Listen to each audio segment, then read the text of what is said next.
गुरु नानक जी की जयंती है, उसकी बहुत बहुत शुभकामनाएं। उनके आदर्शों पे हम चलें जीवन में, है ना, पाखंडवाद से बचें और ये है कि दूसरे का सहयोग करें। जो भी पॉजिटिव चीज़ें हम जहाँ से भी सीख सकते हैं जीवन में सीखनी चाहिए। दिमाग को संकीर्ण मानसिकता का नहीं रहना चाहिए ना। ये जगह जल्दी कपड़े चेंज कर लिए आपने, जल्दी कहाँ से कपड़े चेंज कर लिए भाई, कैसे बच्चे हैं, क्या करेंगे, क्या जी कपड़े चेंज कर लिए। ऑब्जेक्टिव सेट कैसे मिलेगा? ऑब्जेक्टिव क्वेश्चन करने के लिए तो ज़्यादा नहीं भाई, 200 रुपये की किताब ही हो, किताब खरीद लो, है ना, उसको प्रिंट आउट भी निकालने नहीं पड़ेंगे। किताब में बैठ के फटाफट जल्दी जल्दी कर सकते हो आप। अगर आपको केवल पीडीएफ लेनी है तो टेलीग्राम चैनल पर डेली में क्वेश्चन करा रहा हूँ 35 यूट्यूब पर, तो वो आप ले सकते हैं। अंकुर सर फिजिक्स पे मैं डाल देता हूँ डेली, है ना। Suraj, Vivek, Madan, Taufiq Alam, Amit, Abhishek, Duryodhan, Raut, good morning everyone. चलो शुरू करते हैं। कल की क्लास में जहाँ तक मुझे याद है मैंने आपको बताया था कि जाते हुए लाइट की जो स्पीड है वो लगभग कितनी है, जो आपको याद रखनी है 3 गुणा 10 की पावर 8 मीटर पर सेकंड। लेकिन ये स्पीड हर जगह नहीं है, ये स्पीड केवल वैक्यूम निर्वात के लिए है। लाइट सबसे तेज वैक्यूम में चलती है, निर्वात में चलती है 3 × 10 की पावर 8 मीटर पर सेकंड की स्पीड से। लगभग इतनी स्पीड एयर में है, हल्की मामूली सी कम है, उससे कम लिक्विड तरल में होती है और लाइट धीरे चलती है सोलर में, ठोसों में। यहाँ तक कि हम कल की क्लास में कर चुके हैं। अच्छा, अब जरा कौन सी किताब पढ़ाते हैं, मतलब थ्योरी कह रहा हूँ कि क्वेश्चन कह रहा हूँ। क्वेश्चन की तो हमारी खुद की किताब है, फिजिक्स फाइनल डेस्टिनेशन के नाम से, टेलीग्राम अमेजन पर सब अवेलेबल है। रही बात थ्योरी की, तो ऐसा कोई पर्टिकुलर किताब फॉलो नहीं करते। मैंने खुद मास्टर डिग्री किया है, मैंने फिजिक्स की है, तो बहुत सारी किताबें पढ़ी, तो जो पेपर में आता है उसके हिसाब से बता देते हैं। ऐसा कोई किताब नहीं है इसमें।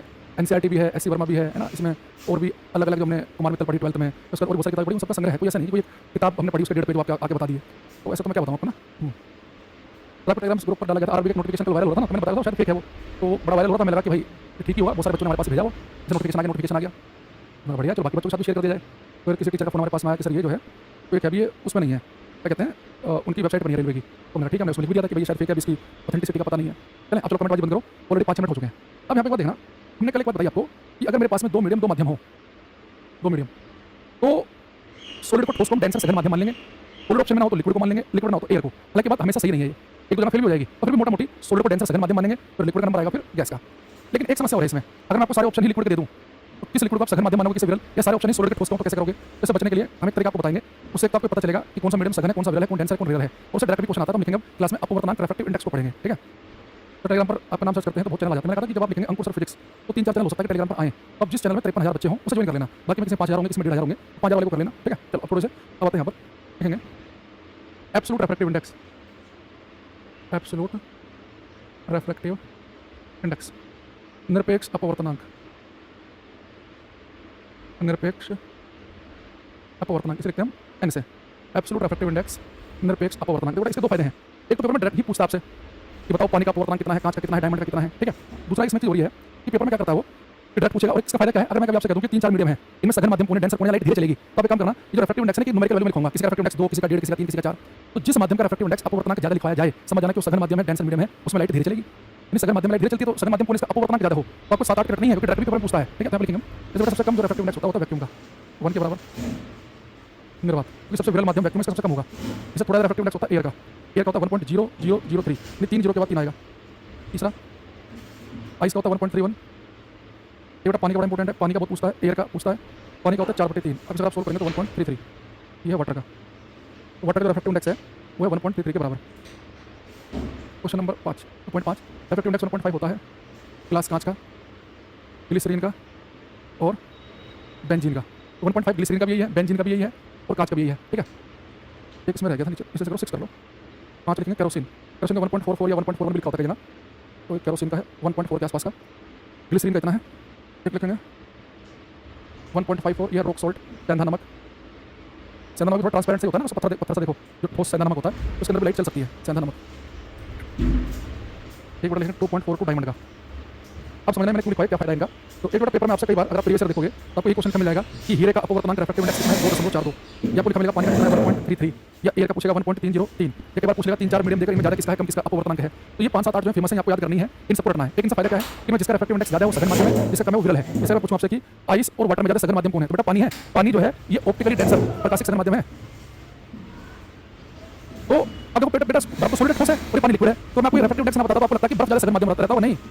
बर्फ और पानी में बर्फ ज़्यादा अपवर्तनांक किसका, पानी का है। जिस मीडियम का रिफ्रैक्टिव इंडेक्स जितना ज़्यादा होगा, रिफ्रैक्टिव इंडेक्स जितना ज़्यादा होगा वो मीडियम डेंसर मीडियम सघन माध्यम कहलाएगा। तो अगर कभी आपको पता करना हो कि मीडियम सघन है कि विरल है, प्रकाशिक सघन है प्रकाशिक विरल, प्रकाश कहाँ तेज कहाँ धीरे चलेगा, तो आपको रिफ्रैक्टिव इंडेक्स देखना, जिस मीडियम का रिफ्रैक्टिव इंडेक्स ज़्यादा वो प्रकाशिक सघन माध्यम, डेंसर मीडियम, वहाँ पर लाइट धीरे चलेगी। और रिफ्रैक्टिव इंडेक्स ज़्यादा तो मीडियम होगा डेंसर, यानी कि लाइट की जो स्पीड आएगी उसमें कम आएगी, लाइट वहाँ पे स्लो चलेगी धीरे। जिस मीडियम का रिफ्रैक्टिव इंडेक्स कम होगा वो रियल विरल कहलाएगा, विरल माध्यम प्रकाशिक विरल, यानी कि वहाँ पर प्रकाश तेज भागेगा।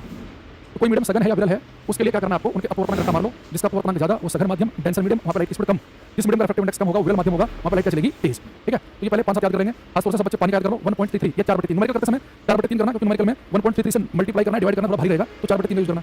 दूसरा बेटा कांच होता है ग्लास, अगर आपको अपने आप से यूज करना है कांच का तो 1.5 करेंगे, अदरवाइज पेपर में देगा। कांच क्यों ना, कई प्रकार के होते हैं, अलग-अलग टाइप के कांच का अलग-अलग होता है, और होता सबका 1.5 के आसपास ही है, तो हम तो अपने आप से 1.5 लेके चलेंगे, जिससे कैलकुलेशन आसान रहेगी, है ना। तो पेपर में जो देगा रिफ्रैक्टिव इंडेक्स वो लेंगे, अगर नहीं देगा तो फिर जो मैंने लिखे वो लेंगे। तो पानी का 1.33 ये मैंने पूछता है पेपर में, इसका पूछता है इसका एयर का कितना है, पेपर में पूछता है डायमंड का कितना है। मैंने कहा कि माध्यम का अपवर्तनांक ज़्यादा होगा तो माध्यम सघन होगा, धीरे चलेगी लाइट, उसमें अपवर्तनांक कम होगा तो विरल माध्यम होगा, लाइट तेज चलेगी। जैसे मैं क्वेश्चन पूछ लेता हूं आपसे इसमें, फिर मैं आपसे कहूं कि in which medium speed of light is maximum, निम्नलिखित में से किस माध्यम में प्रकाश की चाल अधिकतम है। In which medium speed of light is maximum, light की स्पीड मैक्सिमम किस में है। ऑप्शन है आपके पास में kerosene, diamond, water, glass, benzene. आपको बताओ किस मीडियम लाइट सबसे तेज चलेगी। कुछ मीडियम मैंने यहाँ पे लिखे हुए हैं, इनमें से आपको बताना कि लाइट की स्पीड ज़्यादा किस में होगी, केरोसिन, डायमंड, वाटर, ग्लास और बेंजीन में से इस मीडियम लाइट की स्पीड आएगी ज़्यादा। ये सब करेंगे।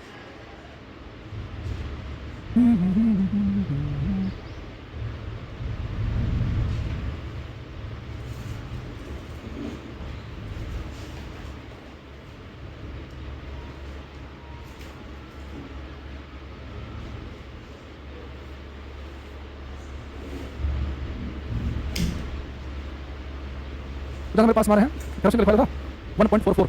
देखो इस मिनट में लाइट तेज चलेगी, आप सबका लगभग सही आंसर आ रहा है। एक आध को जोड़ कर रहा होगा, जैसे एक बच्चे ने ये सदाशिव राठौड़ गलत है अभी तक, बाकी सबका ठीक है। बट लाइट तेज कहाँ चलेगी, जिस मीडियम का रिफ्रैक्टिव इंडेक्स अपवर्तनांक सबसे कम होगा उसमें लाइट की स्पीड ज़्यादा आएगी। नहीं अपवर्तनांक कम होने में माध्यम विरल रेयर होगा। तो देखो केरोसिन का होता है 1.44, डायमंड का तो 2.42 है, वाटर का 1.33, 1.5, बेंजीन का बताया 1.5 है। इन सब में सबसे कम रिफ्रैक्टिव इंडेक्स है वाटर का, यानी लाइट की स्पीड होगी होगी वाटर में। जो परीक्षा से डायमंड करेंगे डायमंड लाइट स्पीड धीरे चलेगी। तो आपको देखो ना कि डायमंड का रिफ्रैक्टिव इंडेक्स ज़्यादा है, जिसका रिफ्रैक्टिव इंडेक्स लाइट तेज चलती धीरे चलती है। रिफ्रैक्टिव इंडेक्स अपवर्तनांक ज़्यादा हमें बताता है कि माध्यम सघन होगा, डेंस होगा और लाइट धीरे हो जाएगी। ये बात मैं इतनी बार बताने के बाद भी आप तुरंत 2 मिनट बाद गलत कर दे रहे हो। पेपर में कहीं दिख गया होगा, मान लो पेपर हो 20 दिन बाद, है ना। वही जो चीज़ बताइए उसको सही कर देते हो, साथ क्लास में साथ गलत कर देते हो आप लोग। अच्छा बेटा जो स्पीड होती है ना वो रिफ्रैक्टिव इंडेक्स के इनवर्सली प्रोपोर्शनल है, व्युत्क्रमानुपाती है। इसका मतलब ये है कि रिफ्रैक्टिव इंडेक्स कम तो स्पीड कैसे बनेगी ज़्यादा। समझ रहे हो आपको। अच्छा न्यू चैप्टर कब होगा, कम से कम 5-7-8 क्लास के बाद, तब तक बेटा पूरा आराम कर, ठीक है। नया चैप्टर कब होगा। अब ये जो रिफ्रैक्टिव इंडेक्स है अपवर्तनांक, इसका एक फायदा मैंने क्या बताया कि पेपर में डायरेक्ट वैल्यू पूछ लेगा कि डायमंड का कितना है, पानी का कितना है, केरोसिन का कितना, डायरेक्ट पूछ लेगा। ये एक फायदा क्या है कि जिस मीडियम में रिफ्रैक्टिव इंडेक्स कम होगा वहाँ लाइट तेज चलेगी, जैसे हमने पिछले वाला क्वेश्चन कर लिया। एक ऐसे क्वेश्चन आते हैं एग्जाम में, अब आगे बढ़ते हैं। अरे वाटर क्या है अमृतपाल सरकार, क्या बच्चा है यार, ये क्या करूँ इस बच्चे, कहीं छोड़ गए इसे 5-7 दिन के लिए। कह रहा है कि 1.003 वाटर का है क्या, तो भाई थोड़ा मूर्ख है क्या। ये क्या लिखा है यहाँ पे, ये एयर लिखा हुआ है, एयर का है वायु का, और वाटर कितना 1.33 लिखा हुआ है। देखो अब ठीक है ठीक है। ये जब तक 2-4 बढ़िया मास्टर जो है डोज ना देना सुबह की, आँख नहीं खुलती इनकी। तुम क्लास में आएंगे बिना मुंह धोए क्लास में आ जाते हैं, नहा धोए क्लास में बैठना है, तुम फिट होकर। मैं चाहूँ कि जितना मैं आपको बताऊँ आप उससे चीज़ें खींच के निकालो उसमें से। आप कहते हो उल्टा, टीचर बता रहा 100%, 60% निकालते हो उसमें से, 100 बताए 130% करना है उसका। अब हमने एक बड़ा इसका रिफ्रैक्टिव इंडेक्स पता करने का एक फायदा और है। जैसे आपने किसी ने पूछा नहीं मेरे से कि सर आपने हमें लाइट की स्पीड वैक्यूम निर्वात को बता दी 3 × 10⁻8 मीटर पर सेकंड, बहुत बढ़िया, मजा आया। लेकिन गुरुजी आपने लाइट की स्पीड पूछ लिया पेपर, पानी में कितनी है, लाइट डायमंड में कितनी स्पीड चलती है, लाइट केरोसिन में कितनी स्पीड चलती है, बेंजीन में कितनी स्पीड चलती है, वो कैसे करेंगे। तो किसी मीडियम में आप लाइट की स्पीड निकालनी है वो बहुत आसान है। अगर आपको लाइट की स्पीड वैक्यूम निर्वात में पता है, बाकी मीडियम में भी निकाल सकते हैं। कैसे देखो अब लेंगे speed of light in medium, माध्यम में प्रकाश की चाल। तो यार नींद में रहते हैं क्यों, ये जब से मोबाइल आए हैं इनके पॉजिटिव फायदे क्या, घर बैठे क्लास ले रहे तो नेगेटिव भी है। रात को रील में लगे वीडियो रील देख रहे हैं और सुबह को आँख कहाँ से खुलेगी, नींद का असर तो रहेगा ही। Speed of light in medium, माध्यम में प्रकाश की चाल, माध्यम में बेटा किसी माध्यम में प्रकाश की चाल को लिखेंगे वी से। निर्वात में होती है सी से लिखते हैं, वैक्यूम में, बाकी वैक्यूम के अलावा पानी है, डायमंड है, हीरा है, जो भी है, बेंजीन है, उन सबके लिए वी। अब किसी भी मीडियम में बेटा लाइट की स्पीड निकालने को करना क्या है, मान लो कि आपका मन किया लाइट की स्पीड निकालूं पानी में, जिस मीडियम में आपको लाइट की स्पीड निकालनी है कुछ नहीं करना। तो सी की वैल्यू है, सी की वैल्यू कितनी होती है 3 × 10⁸8। तो लाइट की स्पीड जो वैक्यूम है ना हम सी से लिखते हैं, उसे आपको डिवाइड करना किसे, जिस मीडियम में आपको लाइट की स्पीड निकालनी है उसी मीडियम के रिफ्रैक्टिव इंडेक्स अपवर्तनांक से भाग कर दो। समझना इसे, फिर बहुत आसान लगेगा। मान लो मेरा मन ये किया कि मुझे लाइट की स्पीड निकालनी है कांच में, ग्लास में, तो क्या करेंगे आप सी की वैल्यू को ग्लास की रिफ्रैक्टिव इंडेक्स से भाग कर दो। आपका मन कर रहा है कि नहीं सर मुझे लाइट की स्पीड जो है वो पानी में निकालनी है, लाइट की स्पीड चाहिए पानी में, तो सी की वैल्यू को पानी की रिफ्रैक्टिव इंडेक्स से भाग कर दो। आपका मन कर रहा है कि मुझे लाइट की स्पीड निकालनी है डायमंड में, उसी की वैल्यू को डायमंड के रिफ्रैक्टिव इंडेक्स से भाग कर दो। किसी मीडियम में लाइट की स्पीड निकाल सकते हैं। तो यानी कि जिस मीडियम में आपको लाइट की स्पीड चाहिए उसी मीडियम का रिफ्रैक्टिव इंडेक्स आपको भाग करना पड़ेगा। ये गेम समझ पा रहे हैं आप, आपने समझ लिया बस आपका काम हो जाएगा। तो अगर यहाँ पर मैं क्वेश्चन एक क्वेश्चन मैं बता रहा हूँ, एक दो आपसे पूछूंगा। क्वेश्चन है what is speed of light in water, प्रकाश में तो जल में प्रकाश की चाल बताइए, और वाटर का रिफ्रैक्टिव इंडेक्स पेपर में दिया 4/3 यानी कि 1.33। तो देखो अब आपको बेटा पेपर में सब कुछ बता रहा हूँ, कह रहा है कि आपको वाटर में जल में प्रकाश की चाल बताइए, तो हिंदी में समझ लो what is speed of light in water, जल में प्रकाश की चाल। बस इस मीडियम में मुझे लाइट की स्पीड चाहिए, मैं करूँगा सी की वैल्यू को उसी मीडियम का रिफ्रैक्टिव इंडेक्स से भाग कर दूंगा। सी की वैल्यू है 3 × 10⁸8 मीटर पर सेकंड, वाटर रिफ्रैक्टिव इंडेक्स होता है 4/3, 3 पहुंच जाएगा ऊपर, तो 9/4 × 10⁸8 मीटर पर सेकंड आ गया। सोल्व करेंगे तो 2.25 × 10⁸8। ये आप देखेंगे प्रीवियस ईयर में कई बार मिलेगा आपको क्वेश्चन कि वाटर में जल में प्रकाश की चाल बताइए कितनी है, तो 2.25 × 10⁸8। दूसरी चीज़ एक बात और देखना, जब आप टिक लगाने लगो पेपर में, इस बात को ध्यान रखना कि आपका जो आंसर है वो हमेशा 3 गुना 10 की पावर 8 से कम होना चाहिए। भाई लाइट सबसे तेज चलती है, लाइट सबसे तेज चलती है वैक्यूम में, तो वैक्यूम लाइट की स्पीड 3 गुना 10 की पावर 8, वैक्यूम के अलावा कोई भी मीडियम होगा, पानी हो, कांच हो, 3 गुना 10 की पावर 8 से कम ही आंसर होना चाहिए। तो सबसे पहले वो ऑप्शन बाहर कर देना जिसका आंसर 3 गुना 10 की पावर 8 से ज़्यादा का हो। ठीक है, अभी तो मैंने बता दिया, अगले बार करेंगे। क्वेश्चन है find speed of light in diamond. हीरे में प्रकाश की चाल ज्ञात कीजिए। तो डायमंड जो बेटा इसका आपको रिफ्रैक्टिव इंडेक्स दे रखा 2.4। देखो जो रिफ्रैक्टिव इंडेक्स देगा वही मानना है, तो 2.4।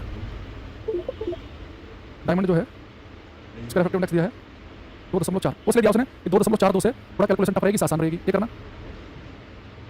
तो वाटर में थी 2.25 गुना 10 की पावर 8 मीटर पर सेकंड। ये सब बच्चे निकालेंगे कि डायमंड में प्रकाश की चाल क्या होगी यदि डायमंड का रिफ्रैक्टिव इंडेक्स 2.4 हो तो। चलो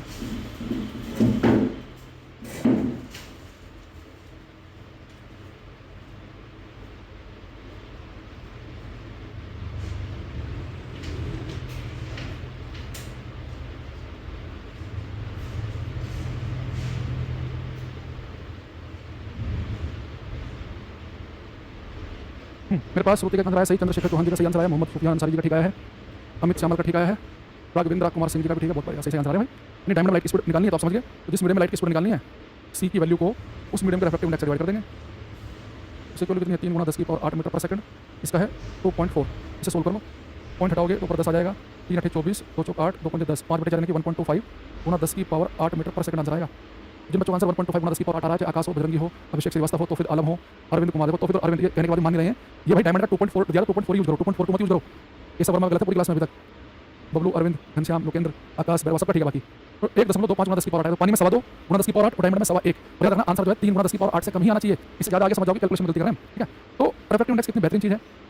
एक तो मुझे क्या बता रहा है रिफ्रैक्टिव इंडेक्स ज़्यादा, ये मीडियम सघन डेंसर लाइट धीरे चलेगी। एक क्वेश्चन तो मेरा ये हो गया। एक पेपर में डायरेक्ट पूछ ले कि रिफ्रैक्टिव इंडेक्स बताओ इसका कितना होता है, वो भी हमने देख लिया। तीसरा क्या पूछ सकता है हमारे से कि वैसे बताओ कि इस मीडियम में प्रकाश की चाल क्या है, तो बस आपको वर्तमान से सीक्वल को भाग करना है, आंसर आ जाएगा। ध्यान से प्रवीण, अमर, आराध्य, आप जल्दी आंसर दे रहे हो बाकी लोग, तब यहाँ से तो बातें आपसे पूछ लिया है तो मजा आ जाए ना।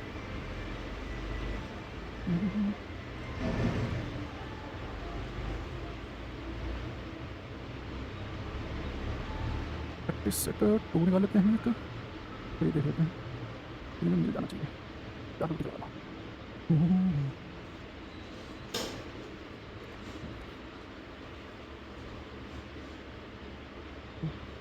सबसे पहले मैं चाहूँगा इस वाले क्वेश्चन को करें, ध्यान से पढ़ेंगे और करेंगे से। एक क्वेश्चन पूछूंगा, पहले क्वेश्चन नंबर लिखेंगे 1, आगे ABCD, रत्नेश, उत्तम कुमार दास, प्रियांशु, प्रवीण करते रहो।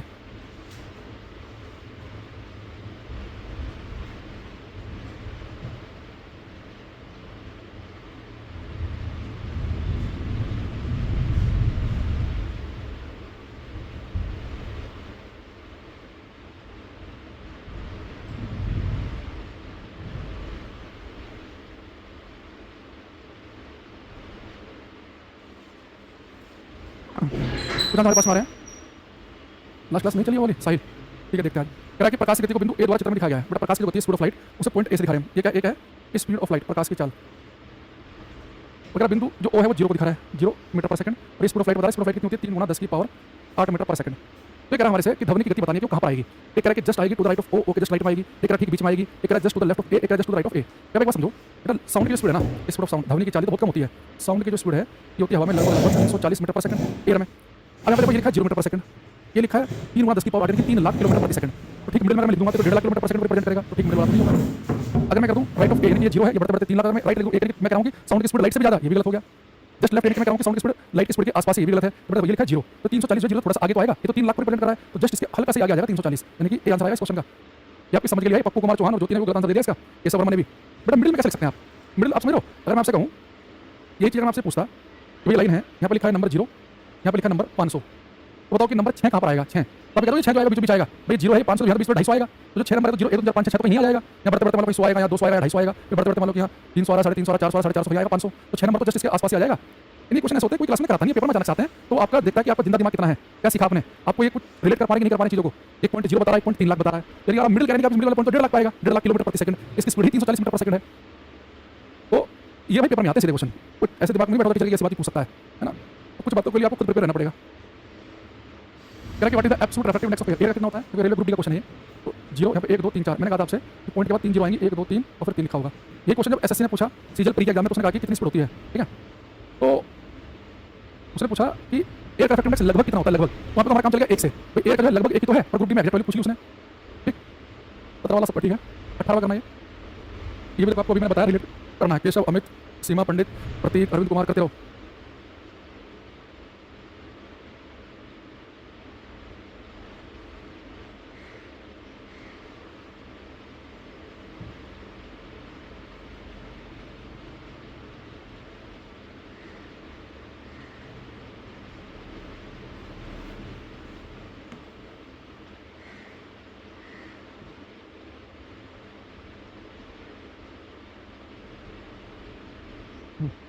इसमें लिखा है उसने कि which of the following option represent the correct ascending, यानी कि असेंडिंग की बढ़ता हुआ क्रम बताना आपको कि अपवर्तनांक का बढ़ता हुआ क्रम। तो देखो आपको मैं बताया कि जो रॉक सॉल्ट है इसका होता है सेंधा नमक का 1.54, बेंजीन का होता है 1.5, तो घटता हुआ क्रम मुझे गलत हो गया। इसका कितना होता है 1.44 या 1.41, इसका 1.31 ये गलत हो गया। रॉक सॉल्ट 1.54 1.31 गलत हो गया।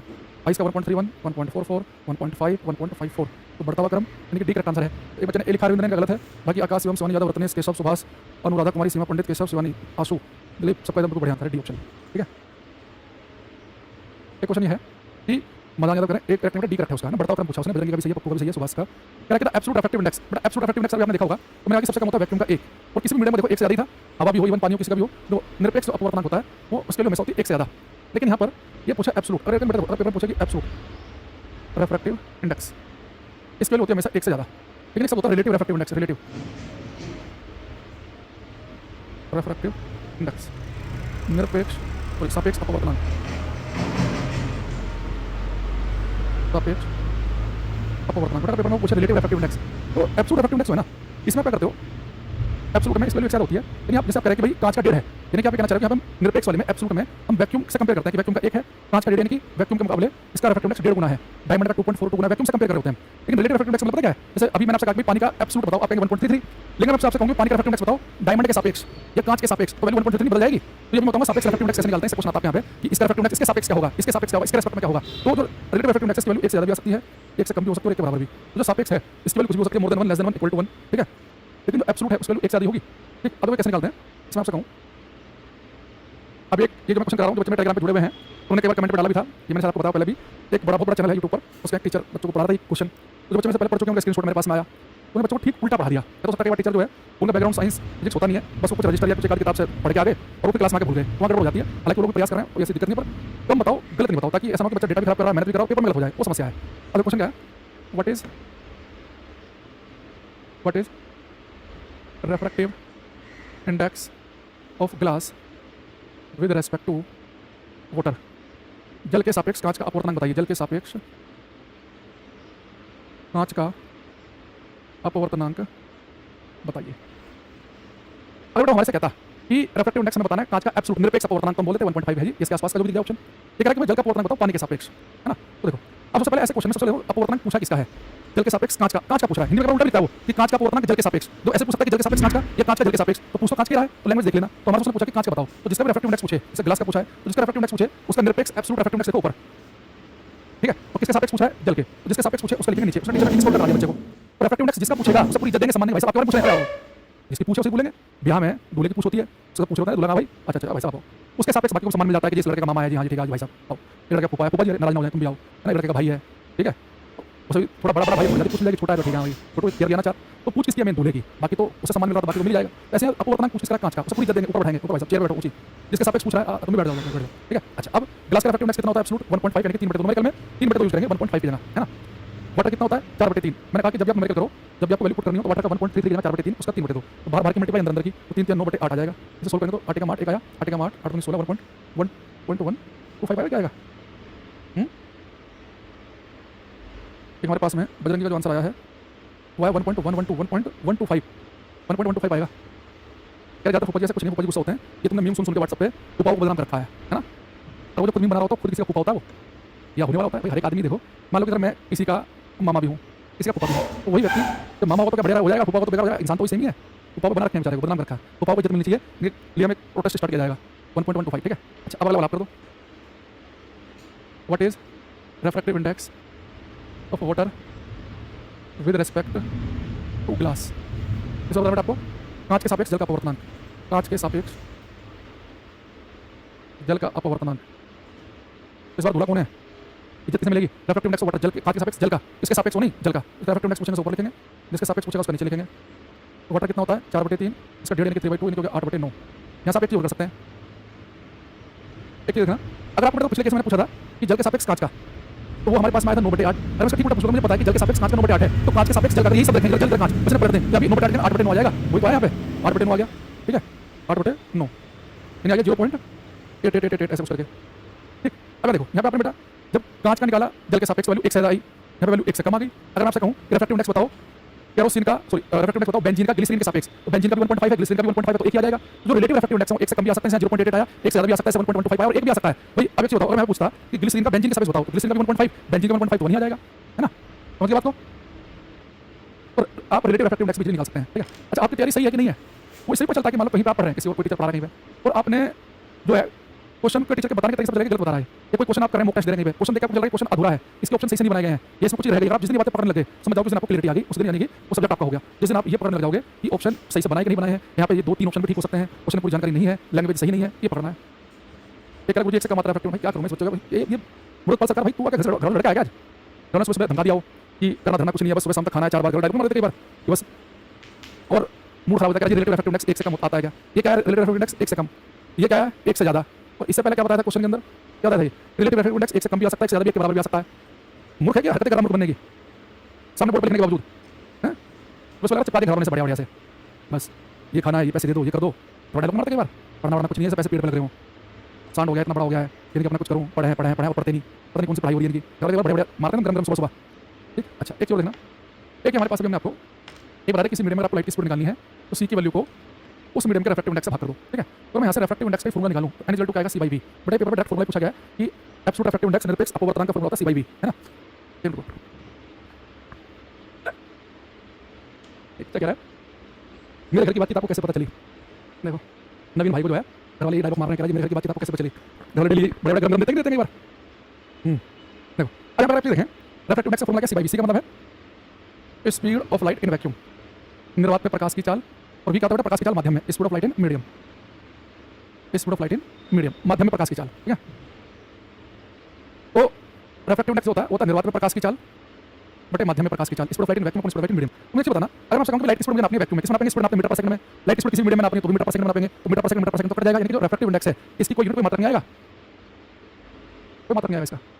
रिफ्रैक्टिव इंडेक्स चाहे एब्सोल्यूट हो, निरपेक्ष हो, चाहे सापेक्ष हो, जल के सापेक्ष कांच का, कांच के सापेक्ष जल का, जल के सापेक्ष डायमंड का, इनका कोई यूनिट मात्रा नहीं होता। ये उत्तम कुमार दास से बता रहा हूं मैं, उत्तम कुमार दास ने पिछले क्वेश्चन में पूछा तो उसने 0.88 आ गया, मीटर पर सेकंड लिख दिया। बेटा मीटर पर सेकंड स्पीड के लिए होता है, चाल के लिए होता है, वेलोसिटी वेग के लिए होता है, रिफ्रैक्टिव इंडेक्स कोई यूनिट कोई मात्रा नहीं है। ये बड़ा फेमस क्वेश्चन भी है, लिखेंगे refractive index is a unitless quantity, refractive index is a unitless quantity. अपवर्तनांक एक मात्रकीन राशि है, अपवर्तनांक एक मात्रकहीन राशि है,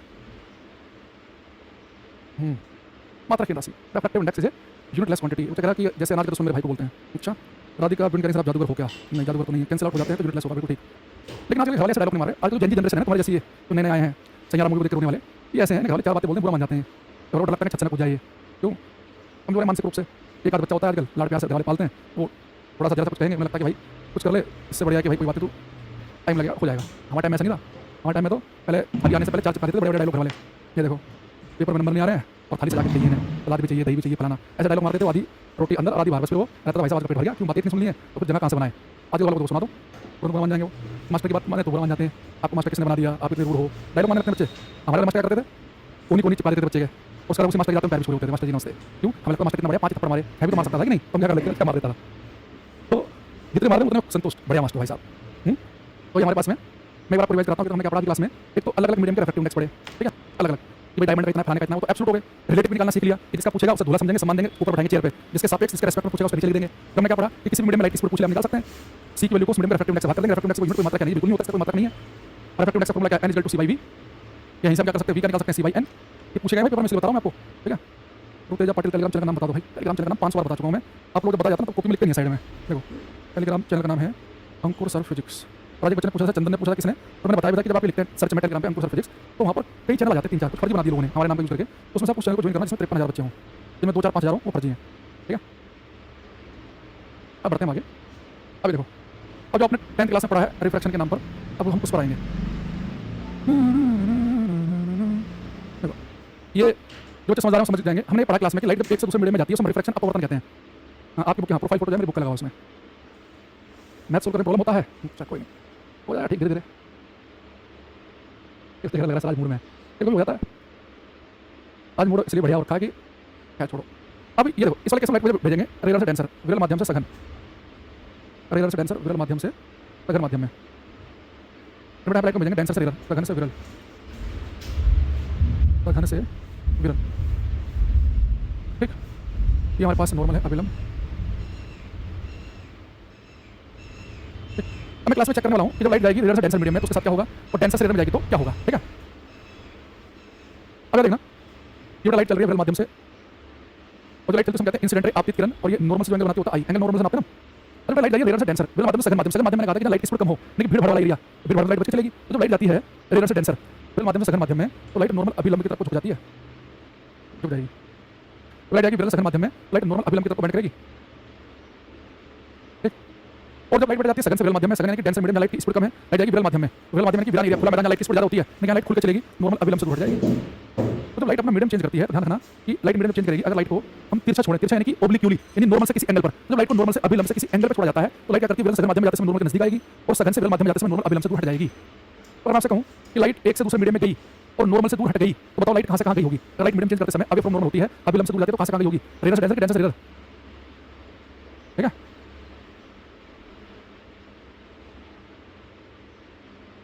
देखो बड़ा लाइट अपना मीडियम चेंज करती है, अब लाइट नॉर्मल से दूर जा रही है, दूर हट रही है, यानी कहां से कहां गई होगी, सघन माध्यम से विरल माध्यम में, डेंसर टू रेलर। हेलो, ठीक है, खोलो।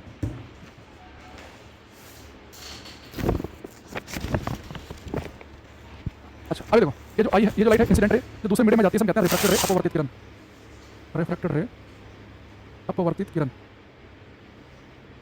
और आई और आर का नाम तो आपको पता ही है, आई को तो कम से कम पता ही है। आई को बोलते हैं आपतन कोण, angle of incidence, angle of incidence आपतन कोण, और है एंगल ऑफ रिफ्रैक्शन, अपवर्तन कोण। ठीक है, आई आपतन कोण है और आर क्या है, अपवर्तन कोण। ठीक, अब आज का हम लास्ट क्वेश्चन पूछेंगे, अगर आपने इसका आंसर याद करके आप चले गए आज आपको क्लास में आना सफल। कई बार ये क्वेश्चन पेपर में आया, हर तरह के एग्जाम में, छोटे छोटे लेकर बड़े से बड़ा, तो क्लास में आना सफल हो जाएगा तो इसका याद करके निकलनी है। तो मेरा क्वेश्चन ये है कि लाइट अपना मीडियम चेंज कर रही है, हवा से पानी, पानी से हवा में जा रही है तो पूरा माहौल बदल जा रहा है। अभी हवा में घूम रही थी, पानी पहुंच गई, तो फिर हम पूछते हैं कि लाइट के मीडियम चेंज करने के बावजूद लाइट के एक दो प्रॉपर्टी, एक दो गुण ऐसा लाइट का जो नहीं बदलता, तो लाइट की वो प्रॉपर्टी, लाइट का वो गुण जो मीडियम चेंज करने से भी ना बदले, लाइट की वो प्रॉपर्टी, वो गुण जो मीडियम चेंज करने से भी ना बदले, वो क्या है। यानी कि लाइट अपना माध्यम बदले, लाइट कौन सा गुण ऐसा है जो माध्यम चेंज करने से भी नहीं बदलता है, ये आपको बताना है।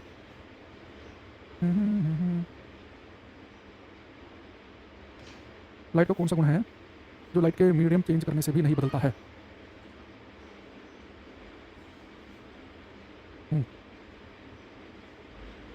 बहुत बढ़िया, हमारे पास हमारे बजरंगी सीमा बहुत सारे बच्चों को लाइट मीडियम चेंज करती है तो उसका कलर नहीं बदलता।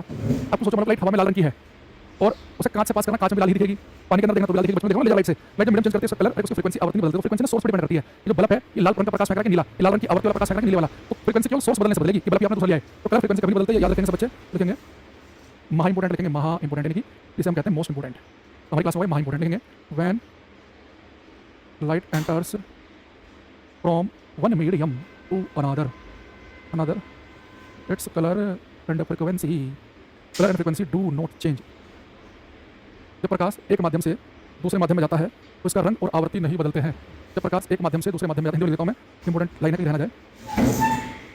जब प्रकाश एक माध्यम से दूसरे माध्यम में जाता है तो उसका रंग और आवृत्ति नहीं बदलते हैं, रंग और आवृत्ति नहीं बदलते हैं। ठीक है, करंट फ्रीक्वेंसी। तो बाकी हम रिफ्लेक्शन के एग्जाम वो लिखेंगे, नियम, लॉज ऑफ रिफ्लेक्शन, अपवर्तन के नियम पढ़ेंगे, बाकी और भी चीज़ें पढ़ेंगे। आज के लिए इतना ही रखते हैं, तो आज की क्लास में समाप्त कर रहा हूँ। तो जिन बच्चों को क्वेश्चन थ्योरी पढ़ते रहो, जो आप थ्योरी करते रहो, वो चैप्टर के सारे क्वेश्चन बुक से लगाते रहना। क्लास में क्वेश्चन कराता हूँ, जैसे मान लो 500 हैं तो क्लास में 60-70 क्वेश्चन कराई देते हैं आपको, इंपोर्टेंट। तो बाकी वहाँ से लगाते रहना, जो भी आपके पास किताब हो, जो भी सोर्स आपके पास हो, ये प्रीवियस जो भी हो, ये नहीं कह रहा कि उससे लगाने, हमारी किताब से लगाने, जो भी आपके पास है क्वेश्चन की प्रैक्टिस जरूर करनी है, क्योंकि जब हम क्वेश्चन की प्रैक्टिस करेंगे तो हमारी स्पीड बढ़ेगी। दूसरा फायदा क्या होगा, जो सिली मिस्टेक हम करते हैं वो मिस्टेक नहीं होंगी। तो अपना तैयारी को पुख्ता करने के लिए थोड़ी प्रैक्टिस करते रहो और बीच में रिवाइज। मान लो कि संडे आया तो कोई भी सब्जेक्ट आपने जो है कि मैं 5 चैप्टर जो है रिवाइज करूंगा, तो कुछ भी अपने स्ट्रेटजी के साथ माहौल बनाओ और आगे बढ़ते रहो जीवन में। ठीक है, thank you, take care everybody.